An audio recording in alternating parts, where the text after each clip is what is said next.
Hi guys, it's Jason here. Welcome back to my channel, Cloud Gardener UK.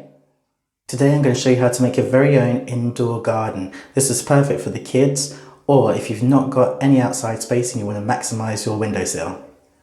When you're a new gardener, sometimes going to the store and seeing all of these fancy trays and pots and containers can get pretty confusing. And let me tell you, like any hobby, once you start, it starts to get really expensive. I'm going to show you some of the range of pots that I have. So here I've got some small containers, and as you can see they've got some drainage holes already in the bottom. I've got a flat seed tray here. Now I've also got cell trays with propagation lids.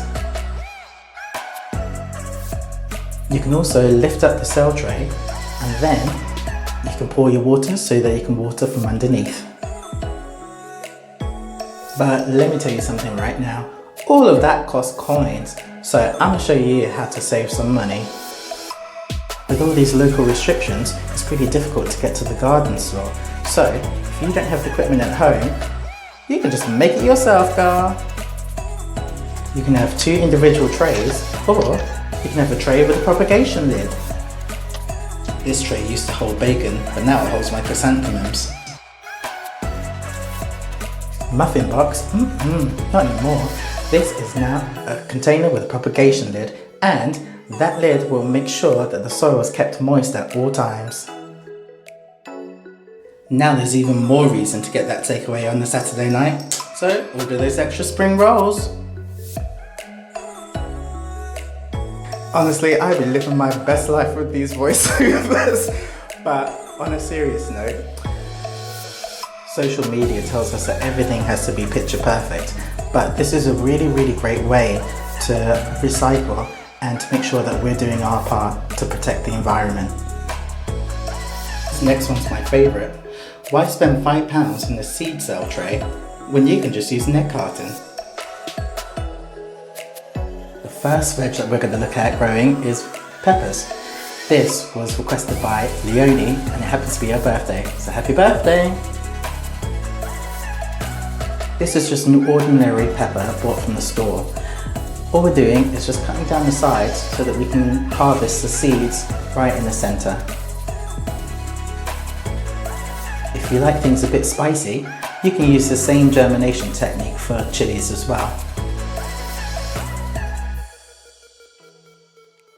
This bit can get a bit messy, so I'd advise maybe putting a bowl down, otherwise you'll be sweeping up these seeds for days, just like I am right now. Once you've harvested your seeds, all you need to do is leave them in some warm water to soak for a couple of hours. In the meantime, fill one of your ratchet containers with some multi-purpose compost. Once the seeds have finished soaking, all you need to do is sprinkle them on top of the compost.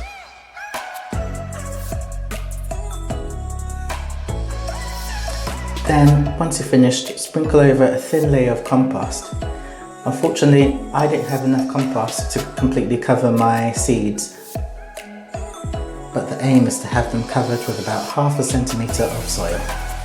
Because this is an indoor project, out of all the seeds that we've sown, we're only really looking to keep one, so I'm not too bothered about the spacing.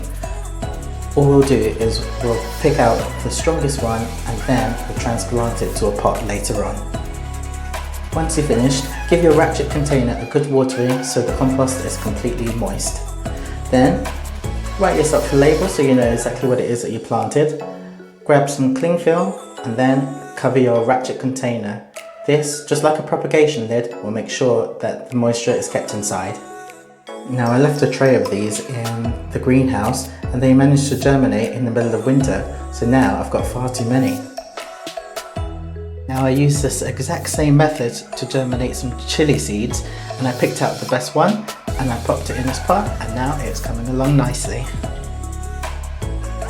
The next crop that we're going to grow, I have not had any success growing from seed, so I'm going to show you a different way to grow it. The roots from this plant are located right at the very bottom in the white section. What we need to do now is move 2 inches up from the roots and then chop off the leafy greens. Once you're done, pop your leafy greens into the fridge, and then you can have those for later. Now, a lovely Irish lady sent me a request asking about spring onions, so hopefully by the end of this tutorial she'll have a whole field full.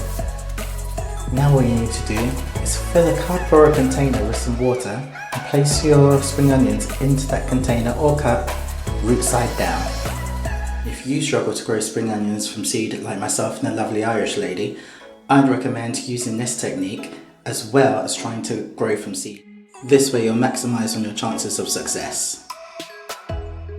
Next we have pak choi, which is a type of Chinese cabbage. So we're going to follow the same steps as the spring onions, and we're going to chop from the root up around about 2 inches.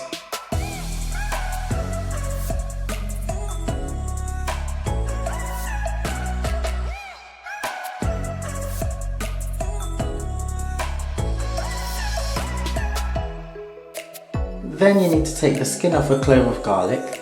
Normally when you're planting garlic you're always looking for the biggest cloves, but this time it doesn't really matter.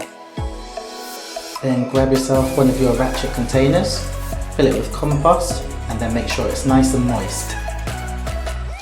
Then if you grab a pen or just use your finger, make a hole in the compost and then pop your veg into the holes. Backfill the holes and then gently press down the compost to make sure that your veg is nice and secure. The rough surface at the bottom of the garlic clove will be where the roots come out. The garlic will send up some green leaves which are absolutely packed full of the garlic flavour. You can chop these up and add them to your salads, or you can use them as a replacement for garlic cloves. Now the amazing thing about all of this veg is that it will regrow. Let me show you mine. Okay, listen, don't hate. Let's cut her weave. Yes, there we go, queen.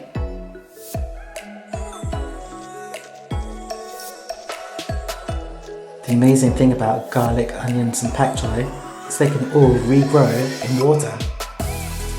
In fact, you can also do this with leeks, celery and lettuce. If you're out for a walk for your daily exercise, pick up some stones along the way to add to your rock garden. I'm going to use this pool as the home for my Venus flytrap. If you have the outside space, you can even make a rock pool and put it outside for your pollinators. Your bees and your butterflies will land on the rocks and then they can have a drink without falling in and drowning. Now you can cut these green leaves again and again and they will continue to grow back. Now only 2 days on, you can already see where the pak choi and the spring onions have already started to regrow. Nothing around here is going to get wasted, so the leftover cuttings I'm going to plant up in a container outside. In fact, I already have 3 patches of spring onions and garlic around the cloud garden, all grown in the same way. In fact, I can now say I'm completely self-sufficient when it comes to spring onions. I can't remember the last time I actually bought some from the store, apart from to make this video. All the veg that we use today, you can pick up in your weekly shop.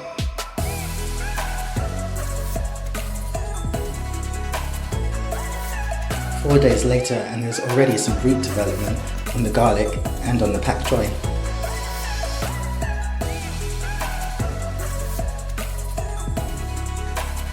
I wanted to show you an easy and cost-effective way to start your own mini garden.